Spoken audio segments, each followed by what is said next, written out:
meta de começo de ano de muita gente é começar a economizar, organizar a vida financeira. Por isso que nessa rodada de entrevistas especiais do Band News, eu converso hoje com a Natália Arcuri, do canal Me Poupe. Oi, Natália, bem-vinda. Oi, tudo bem, Roberta? Obrigada. Bora fazer esse 2018 melhor, né? Com certeza, investindo e investindo bem. Agora, no seu canal, você diz que é possível investir de uma forma menos complicada. Dá para se divertir organizando a vida financeira? Se você pensar que boa parte do que você poupa e investe é para se divertir, por exemplo, é para poder viajar, é para poder fazer um jantar mais bacana no final de semana com a sua família, é para poder ter momentos de lazer, então, por que não pensar, né, no investimento, no poupar, como algo para que você se divirta? E sim, só o ato de investir pode também ser divertido. Quais os primeiros passos para quem não está acostumado a investir fora da poupança, para começar a se aventurar, então, em investimentos mais rentáveis, mais interessantes? Bom, primeira coisa, para quem já está investindo na poupança, tem que, salva de palmas. Inclusive, teve uma pesquisa recente que mostrou que 60% dos brasileiros não tem o hábito de poupar. Então, quem está com dinheiro na poupança está rendendo pouco, mas pelo menos está rendendo. Está com hábito. Está com hábito, que já é o mais difícil, que é criar o hábito. Então, se você está com o seu dinheiro na poupança, tem vários lugares muito melhores e simples. Algo que eu sempre falo no canal é o Tesouro Direto, que é extremamente acessível para qualquer pessoa. CDBs, LCIs e LCs de bancos menores, que você tem acesso a isso nas corretoras de valores. Aí a gente começa a falar de nomes que as pessoas não estão acostumadas, elas começam a surtar, mas é tudo muito tranquilo e a gente vai dando alguns passos a passo. Primeira coisa, CDB e LC. Eu não vou explicar as siglas porque vai complicar muito, mas basicamente CDB e LC são bem parecidas. É quando o banco pega o seu dinheiro emprestado para emprestar a outras pessoas ou para ele mesmo. Vamos começar com a corretora? Como é que a pessoa abre uma conta nas corretoras? Tem gente que tem medo, que acha que não tem segurança, como num banco, por exemplo. Exato. Quais são os riscos e as garantias ao mesmo tempo? Vou explicar. A corretora, você não vai ver agências de corretoras nas ruas, né? Você não vai conseguir ir até lá. Tudo que é feito nas corretoras é eletrônico. Então, quando você abre uma conta, você faz tudo pela internet. Então, você tem que colocar o seu CPF, o seu comprovante de residência, você tem que falar, sim, o quanto você ganha, porque, assim, todas as corretoras respondem à CVM, que é o órgão supremo, digamos assim, que coloca uma série de regrinhas. Então, a corretora tem que te dizer, inclusive, qual é o seu perfil de investidor. Então, é por isso que elas fazem tantas e tantas perguntas. Tem gente que fica assustada. Nossa, mas por que ela quer saber quanto eu ganho? O quanto tem na minha conta? Porque é necessário. Porque só sabendo o quanto você tem, que a corretora vai poder te falar, olha, você não ganha esse dinheiro para poder investir isso. Então, toma cuidado, tem que conhecer o perfil de investidor. Então, você acha essas corretoras na própria internet. Tem várias corretoras de valores que não cobram taxa absolutamente nenhuma para investimentos em renda fixa. Então, no próprio Tesouro Direto, CDB, que é quando você empresta dinheiro para o banco. Você sabia que você pode emprestar dinheiro para o banco? E eles devolvem com juros, E eles devolvem com juros. Isso é o famoso CDB, que a gente sempre ouve os gerentes do banco falar. Então, nas corretoras é super simples abrir conta e é de graça. Você falou do Tesouro Direto, eu queria voltar um pouquinho para ele, porque 2017 foi um ano, os últimos 2 anos talvez, que a gente ouviu muito falar em Tesouro Direto em relação ao investimento mais interessante. Tem 3 tipos diferentes. O que é exatamente Tesouro Direto e ficou pior com a queda da Selic? Vamos lá então. Tesouro Direto. Acabamos de falar do CDB, que é quando você empresta o dinheiro para o banco e o banco te devolve esse dinheiro com juros. Porque você já pegou dinheiro emprestado alguma vez com o banco? Ainda não. Sorte a sua, porque senão você vai tomar uma facada.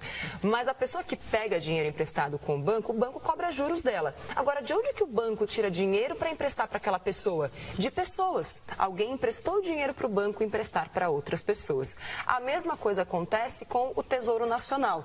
O Tesouro Nacional também precisa de dinheiro. E de onde que ele capta esse dinheiro? Através de pessoas que emprestam dinheiro para o Tesouro Nacional, que somos nós, contribuintes. A gente sempre paga imposto, só que a gente também tem o direito, como cidadão, de emprestar dinheiro ao Tesouro Nacional. E isso é o Tesouro Direto, uma maneira super simples que o governo criou para que nós, cidadãos, também pudéssemos emprestar esse dinheiro para o governo e receber esse dinheiro de volta com juros. Então, os 3 tipos principais. Tesouro Selic, ele acompanha, a gente sempre ouve falar, né, a taxa Selic, nos últimos meses, a taxa só foi caindo, e a galera foi se desesperando, porque agora que eu conheço isso, a taxa está caindo, oh meu Deus, o que vai acontecer comigo, pelo amor de Deus. Mas assim, Porém, não é porque a taxa Selic caiu que esse é um mau momento para investir em Tesouro Selic, porque o que mais importa é que o retorno desse Tesouro Selic esteja acima da inflação. Então, hoje a gente tem uma taxa Selic perto de 7%. A nossa inflação está perto de 3%. Então, o que vale para o investidor, no fim das contas, é essa subtração da taxa Selic pela inflação. No caso, a gente tem aí 4% de taxa real. Quase a mesma coisa de quando a taxa Selic estava lá em 14%. Então, não tem por que se desesperar e falar não vale mais a pena. E outra, uma dúvida muito frequente. Se meu dinheiro está na poupança, vale a pena passar para o Tesouro Selic?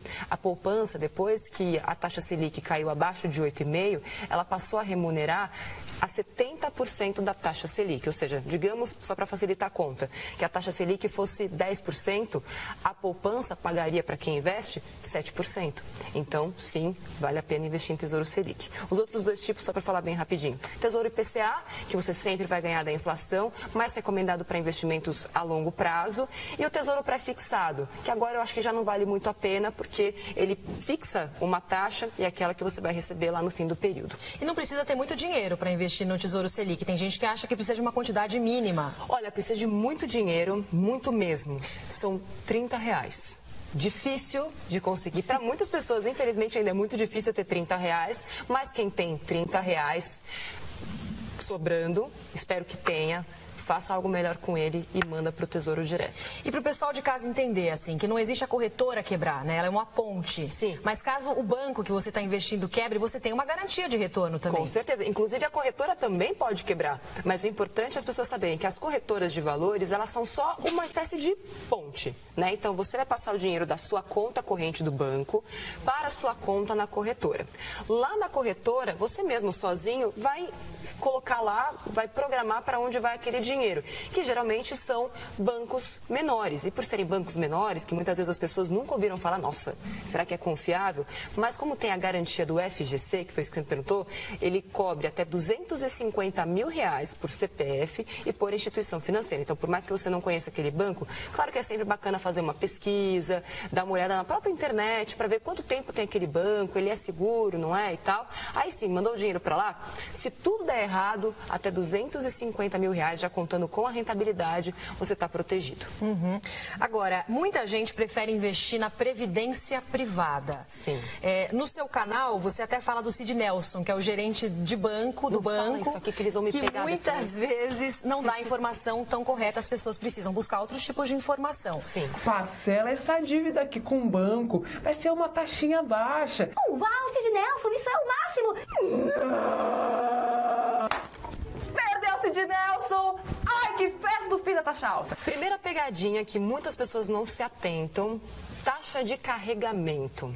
Tem que tomar muito cuidado e perguntar taxa de carregamento e taxa de administração. O que é isso? Digamos que você colocou R$100 lá para dentro da sua previdência. Se você tem uma taxa de carregamento de 6%, isso eu já vi acontecer, é comum, de cara você já perdeu R$6. Isso, ao longo do tempo, provoca um prejuízo tremendo para a sua aplicação. Outra coisa, tributação. Muita gente também não se atenta a isso. Tem vários tipos de tributação da previdência privada. Então, se você também não ficar muito atento a isso, também corre o risco de ser lesado, digamos assim, principalmente no longo prazo por conta desses fatores. Qual a maior dúvida, a maior dificuldade você sente nessa troca na própria internet que você tem com quem te vê nos vídeos para guardar dinheiro do brasileiro? Eu acho que a gente está conseguindo algo muito raro no Me Poupe, que é dar o clique, assim, mudar a chavinha das pessoas que nunca pararam para pensar que podiam ter dinheiro, hoje elas conseguem se programar e poupar.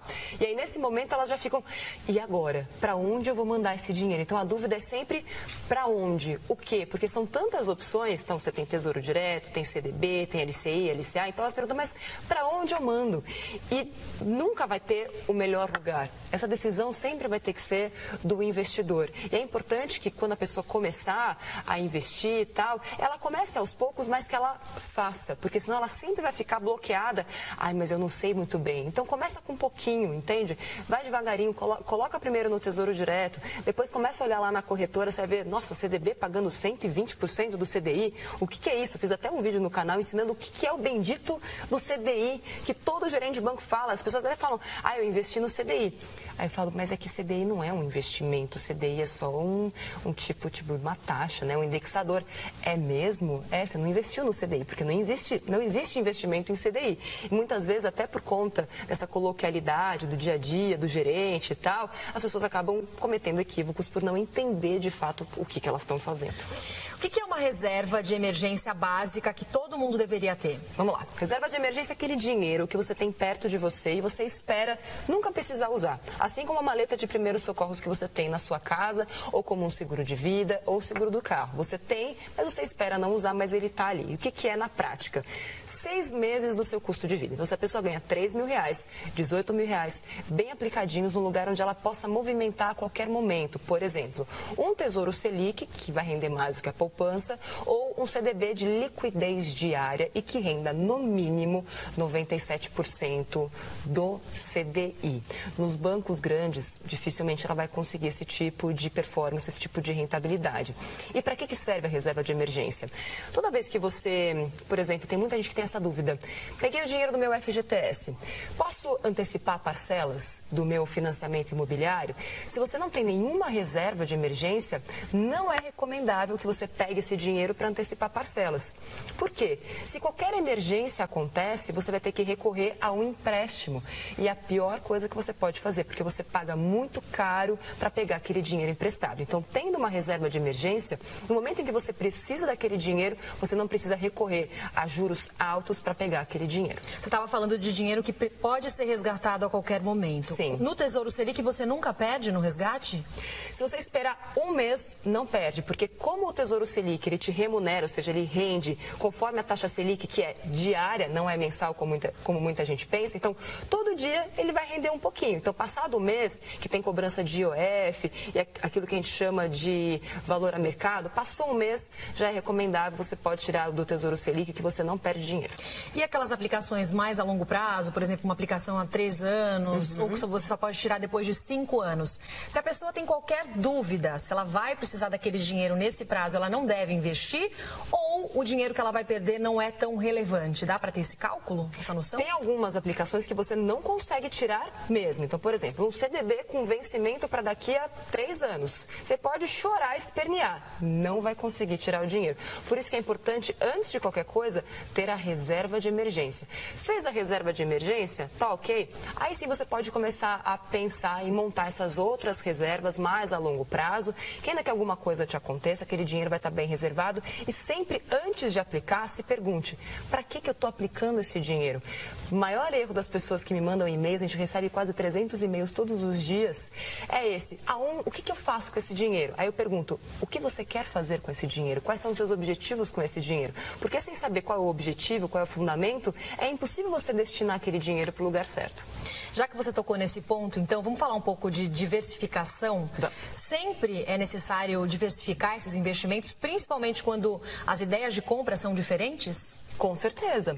Ainda mais agora que a gente vai passar por um período, se Deus quiser, de taxas mais baixas, né, de Selic mais baixa, agora a hora é de conhecer mais o mercado, de ir para fundos de investimento, talvez pegar um risco um pouco maior, fundos multimercado, é bem bacana. Mas para quem está começando, não queira também dar o passo maior que a perna ou pular etapas. Começa pela renda fixa, por tudo isso que a gente está falando aqui, que já vai ser melhor do que conta corrente, muito melhor do que deixar o dinheiro parado e também bem melhor do que deixar o dinheiro na poupança. Mas por que da diversificação? Porque quando você começa a diversificar, se aqui não está rendendo muito, aqui pode render muito mais. Então, de repente, eu posso ter um lugarzinho lá, pegar 10% do meu dinheiro e colocar em fundos de investimento mais arrojados, com mais renda variável, por exemplo, que tem mais risco.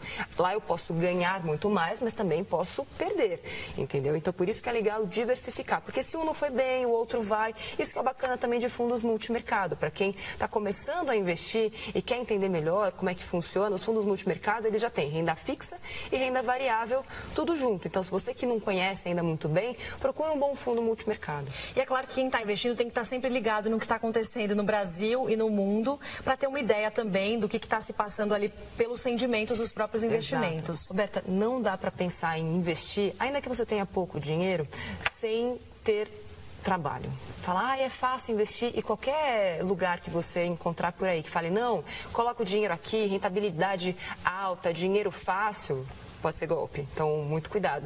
Dá trabalho ganhar dinheiro. É por isso que são poucas pessoas que conseguem ganhar dinheiro hoje no Brasil. Porque você precisa de estudo diariamente, olhar sua carteira, ler o noticiário, assistir, né, a Band News, a Band, saber o que é a taxa Selic, qual é o impacto de uma reforma da Previdência no meu dinheiro. É necessário entender isso. Infelizmente, a gente não tem esse conhecimento na escola, mas agora que você está sabendo disso, eu criei o Me Poupe para facilitar essa linguagem, porque era muito difícil. Então, agora que isso é mais acessível, e tem vários outros canais que também fazem isso, vá em busca de conhecimento. Quais são investimentos para a gente ficar de olho em 2018, com essa situação que a gente falou da Selic, todo o nosso cenário político também? Eu acho que o Tesouro Direto, ele nunca vai deixar de ser bom. Ele tem lá a sua aplicação. Para quem está começando, é excelente. Agora, para quem já tem uma reserva boa de dinheiro, você pode ter acesso a investimentos que rendam muito melhor do que o Tesouro Direto, sem ter nenhum tipo de risco. Ou seja, é a tal da renda fixa, que é toda vez que você empresta dinheiro para o banco ou, né, para o Tesouro e ele te devolve de volta, isso é renda fixa. Muita gente acha que renda fixa é que você sabe exatamente quanto vai ter. Não é. A renda fixa pode ser, inclusive, variável, se ela estiver indexada à inflação. Então, CDBs continuam sendo bacanas, LCIs, LCAs, fundos imobiliários, para quem quer começar a investir em renda variável, quer ir com calma, o mercado imobiliário, ele é um dos mais conservadores. Então, você pode investir em fundos imobiliários onde você não tem que comprar um imóvel. Você compra pedaços de uma rede de imóveis, digamos assim, de lojas. Você pode ser dono de um shopping. Você fica comprando dinheiro no shopping, fica gastando dinheiro no shopping, fica comprando. Você pode ser o dono do shopping a partir de R$100. As pessoas estão ficando mais corajosas para investir no mercado de ações, por exemplo, com esse cenário que a gente tem da queda da Selic, com a desvalorização ainda que pequena de outros investimentos que você falou? Eu acho que essa coragem ainda não veio, porque as pessoas não têm coragem nem de tirar o dinheiro da poupança, que dirá colocar numa renda variável. E quando elas colocam, é muito no sopetão. Elas veem, né, algum noticiário, a Bolsa atingiu o recorde, Bitcoin também, que a gente está vendo notícias o tempo inteiro de que bateu mais um recorde. Então, ela é guiada pela emoção, fala, nossa, aquilo lá está rendendo bem, vou colocar, sem conhecer absolutamente nada. E aí, o que acontece? Ela se desaponta, provavelmente perde dinheiro, e aí ela fala, deveria ter deixado na poupança. E lá fica aquele dinheiro amargando o resto da vida. Então, por isso que é importante começar aos pouquinhos. Criou coragem? Aprende um pouquinho mais, vai aos poucos, não queira já mergulhar profundamente num terreno onde ela não conhece. Para quem é a Bitcoin?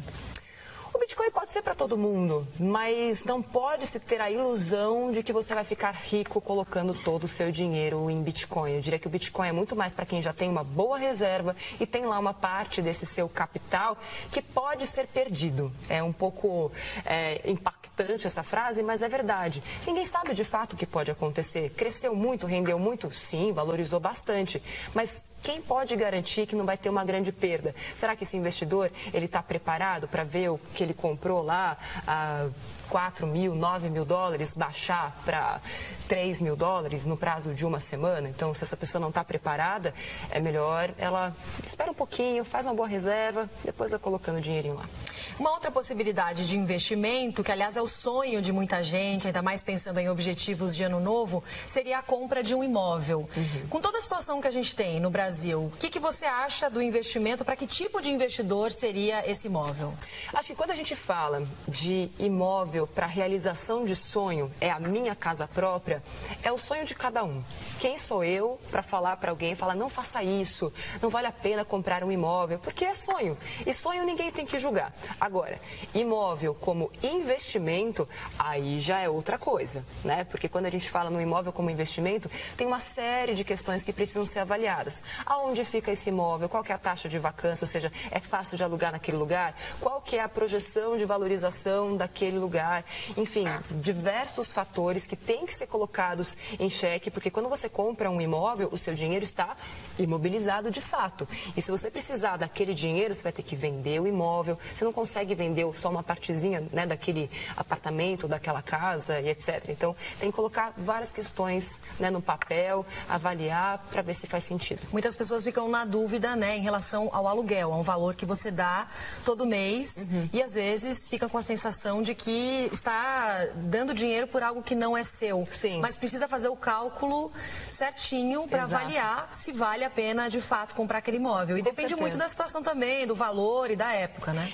E nesse tipo de questão, a gente precisa avaliar muito o perfil daquele consumidor, que aí ele é um consumidor, ele não é um investidor, é uma pessoa que está consumindo. Quando você faz o financiamento de um imóvel, você está alugando o dinheiro do banco. É que a gente não tem essa concepção porque a gente está morando dentro do imóvel. Então eu não consigo parar para pensar que aquele imóvel não é meu. Mas enquanto você não liquida aquele financiamento, aquele imóvel de fato não é seu. Tanto que se você parar de pagar aquele imóvel, não honrar o seu financiamento, o banco vai retomar o imóvel e vai levar a leilão e você vai ficar sem imóvel.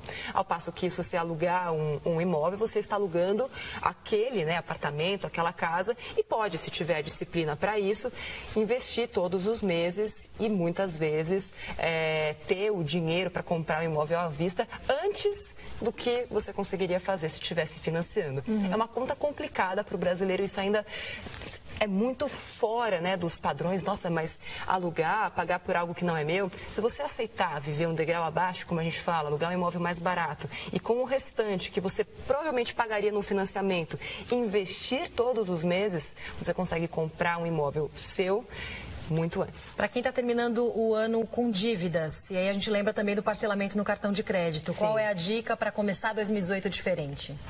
Eu acho que a primeira dica é querer ter um 2018 diferente, né? A pessoa viveu até agora, viveu 2017, ela sabe como foi difícil, né? Viver sempre com a corda no pescoço, como a gente fala, vendendo almoço para comer a janta. Eu acho que chega uma hora que cansa isso, né? E você só vai conseguir resultados diferentes agindo de forma diferente. Então, o que foi que você não fez em 2017 que você pode começar a fazer em 2018? Para começar, tirar tudo o que é desnecessário. Tarifa de banco, redução de plano de internet, telefone, TV a cabo e tudo mais, e não é corte, é redução, é ligar um a um para cada um deles. Recebo vários e-mails no Me Poupe de gente que fez isso e conseguiu economizar R$3.000 no ano em 3 ligações, porque não são R$50 de desconto agora, é 50 vezes 12. Então você consegue, isso, muitas vezes, só com o plano de telefone celular. Então, se você começar a procurar dentro do teu orçamento, eu chamo isso de faxina financeira, daquela bela limpada mesmo, tirar os extratos e ver o que tem de gordura ali, muitas vezes você não precisa nem abrir mão de nada. Só tirar o que é excesso já dá um impacto impressionante no final do ano. Então, eu não vou nem dar muita lição de casa, não. Só essa eu acho que já vai fazer uma diferença tão grande e é tão simples, dá para fazer agora. Quem está assistindo a gente pode começar a ligar agora. Desculpem aí a galera do telemarketing, porque vai bombar tudo, mas façam isso. Tá certo, a gente conversou com a Natália Arcuri, do canal Me Poupe. Muito obrigada pela sua ajuda, que todo mundo consiga ter um 2018 mais próspero. Obrigada.